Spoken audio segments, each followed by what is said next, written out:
ಬಡವ ನಾಗರಿಕರಾಗಿ ಅಲ್ಲಿ ಇದ್ದಾರೆ, ಅವರಿಗೂ ಕೂಡ ಅಸ್ತಿತ್ವ ಇಲ್ಲ. ಯಾಕಿದು ಅಂತ ಹೇಳಿದರೆ ಈ ಬಂಡವಾಳಶಾಹಿಗಳು ಮತ್ತು ಈ ರಾಜಕೀಯ ನೀತಿಗಳ ಕಾರಣದಿಂದ ಭೂಮಿಯ ಒಡೆತನ ಏನಾಯಿತು ಅಂತಂದರೆ ಅದು ವರ್ಗ ಆಯಿತು, ಇವರಿಂದ ಇವರಿಗೆ ಹೋಯಿತು.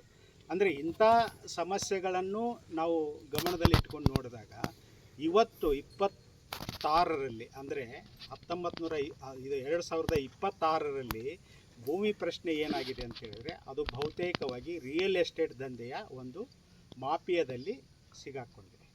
ನಮ್ಮ ಶಿವಮೊಗ್ಗದ ಸುತ್ತಮುತ್ತಲಿನ ಪ್ರದೇಶಗಳನ್ನು ನೋಡಿದರೆ ಭತ್ತ ಬೆಳೀತಾ ಇರುವಂಥ ಭಾಳ ಫಲವತ್ತಾದಂಥ ಗದ್ದೆಗಳು ಇವತ್ತು ಬಹುತೇಕವಾಗಿ ಅವು ಸಿಮೆಂಟು ಅಥವಾ ಕಾಂಕ್ರೀಟ್ನಿಂದ ಮುಚ್ಚಿ ಹೋಗಿರುವಂಥ ಬಿಲ್ಡಿಂಗ್ಗಳು ಅಲ್ಲಿ ಬಂದಿದೆ.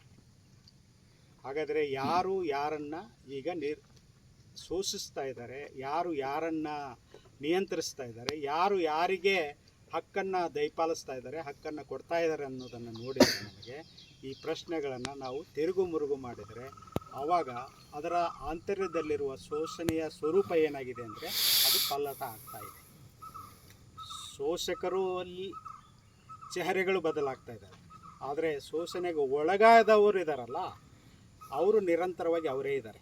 ದಲಿತರು, ತಳ ಸಮುದಾಯದವರು, ಹಿಂದುಳಿದ ವರ್ಗಗಳು ಈ ಶೋಷಣೆಗೆ ನಿರಂತರವಾಗಿ ಒಳಗಾಗ್ತಾನೆ ಇದ್ದಾರೆ. ಅವರು 1950ರಲ್ಲಿ ಏನು ಶೋಷಣೆಗೆ ಒಳಗಾಗಿದ್ದರೋ, ಗೇಣಿದಾರರಾಗಿದ್ದರೋ, ಕೃಷಿ ಕಾರ್ಮಿಕರಾಗಿದ್ದಾರೋ ಅವರು ಇವತ್ತೇನಾಗಿದ್ದಾರೆ ಅದೇ ಸ್ವರೂಪದಲ್ಲೇ ಇದ್ದಾರೆ ಅವರು.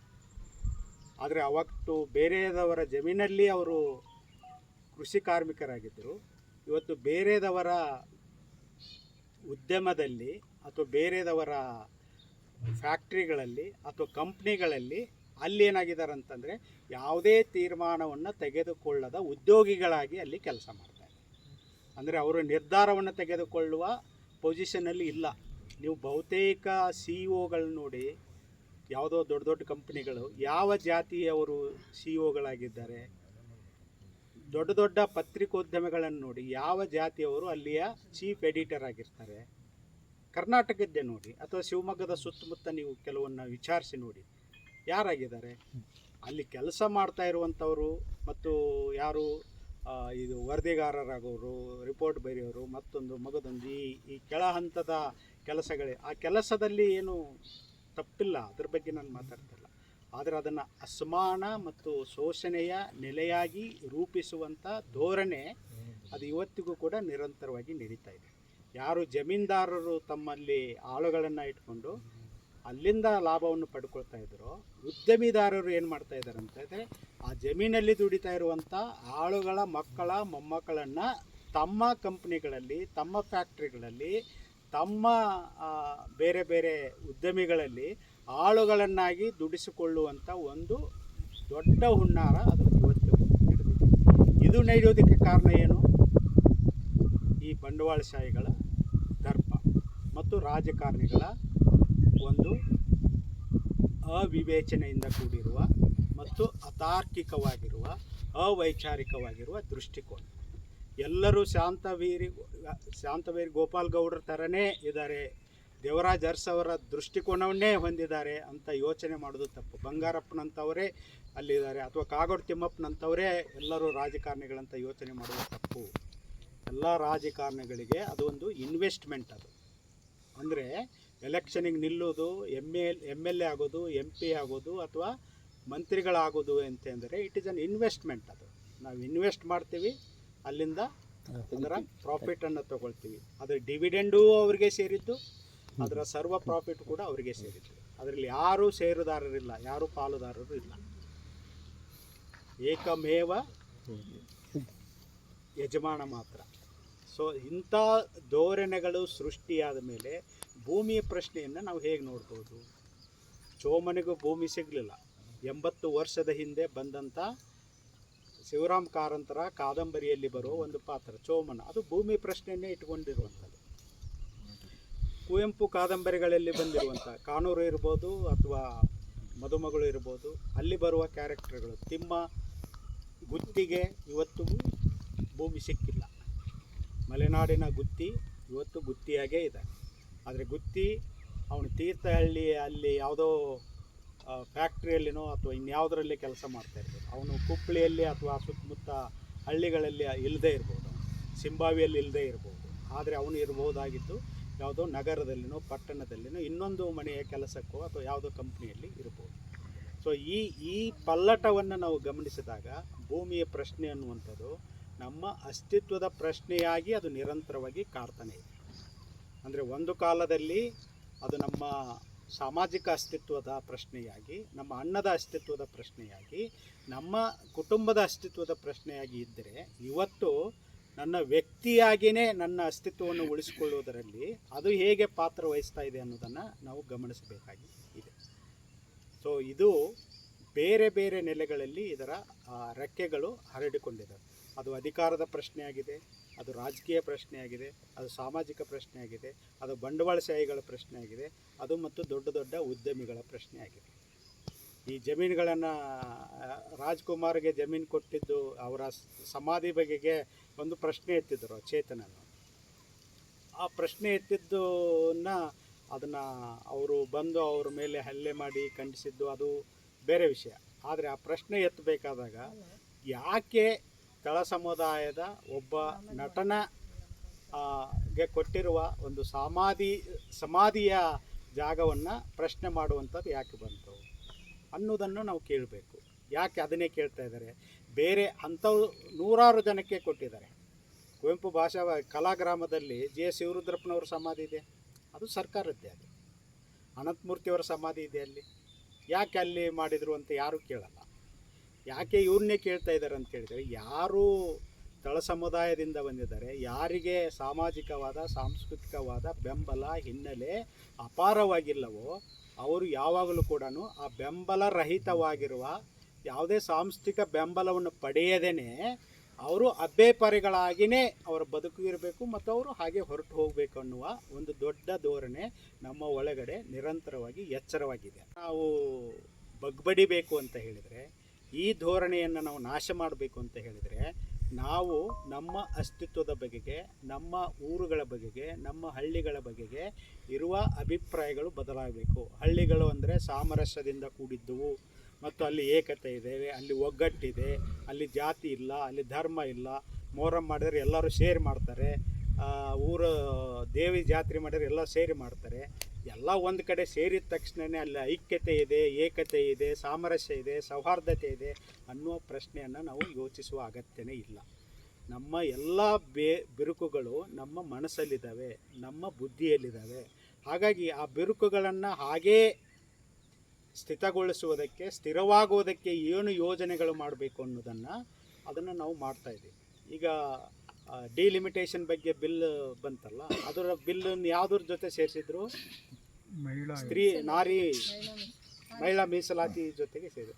ಅಲ್ಲಿ ಒಳ ಹುಣ್ಣಾರೆ ಯಾರಿಗೆ ಗೊತ್ತು ಹೇಗಿದೆ ಏನು ಅಂತ? ನೀವು ಒಪ್ಕೊಂಡ್ಬಿಟ್ಟಿದ್ರೆ ಏನಾಗ್ಬೋದು? ಅದನ್ನು ಪ್ರಜಾವಾಣಿಯಲ್ಲಿ ಇವತ್ತು ಕಾಲಮ್ ಬರೆದಿದ್ದಾರೆ ಅವರು. ಅದನ್ನು ಭಾಳ ಸ್ಪಷ್ಟವಾದ ನಿಲುವು ತೊಗೊಂಡೇ ಬರೆದಿದ್ದಾರೆ ಅವರು, BJP ಪರವಾಗಿ.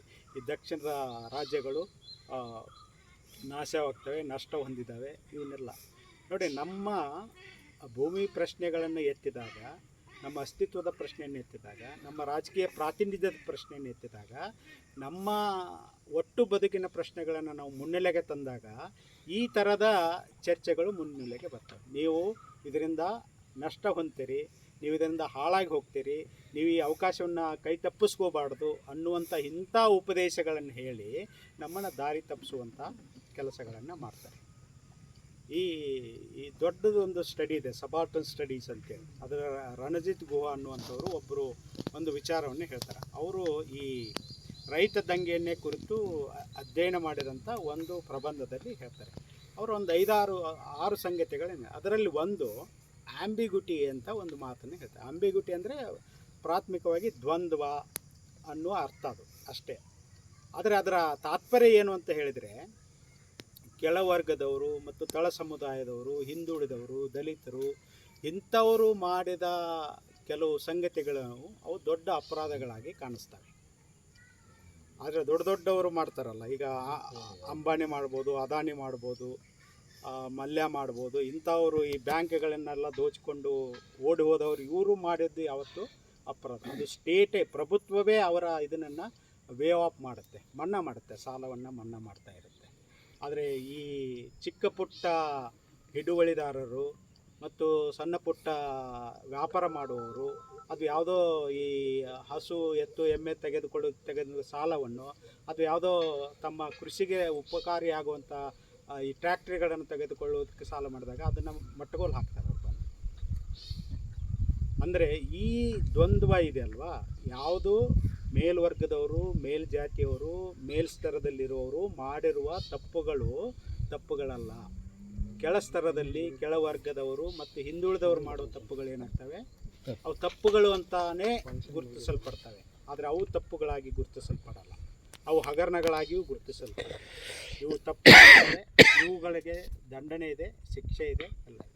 ಅಂದರೆ ಈ ನೀತಿ ಈ ಕೊಳಗದ ಸಂದರ್ಭದಲ್ಲಿ ಬಂದಿತ್ತದು. ಇದನ್ನು ಬದಲಾಯಿಸಬೇಕು ಅಂದಾಗ ಏನಾಯಿತು, ಅವರ ಅಸ್ತಿತ್ವಕ್ಕೆ ದೊಡ್ಡ ಸವಾಲಾಯ್ತು ಅದು.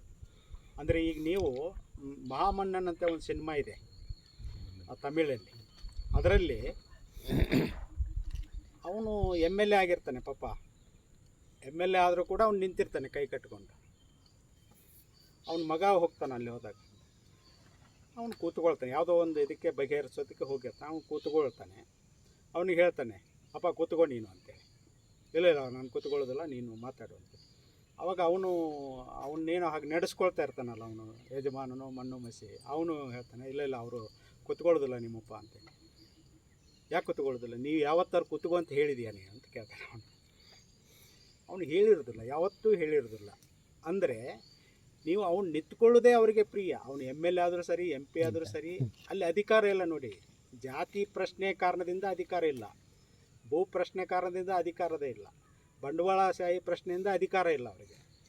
ಆದರೆ ಅವನು ಪ್ರತಿನಿಧಿಸ್ತಾ ಇರುವಂಥ ಒಂದು ಪೊಸಿಷನ್ ಅದು ಅಧಿಕಾರಯುತವಾದದ್ದೇ, MLA.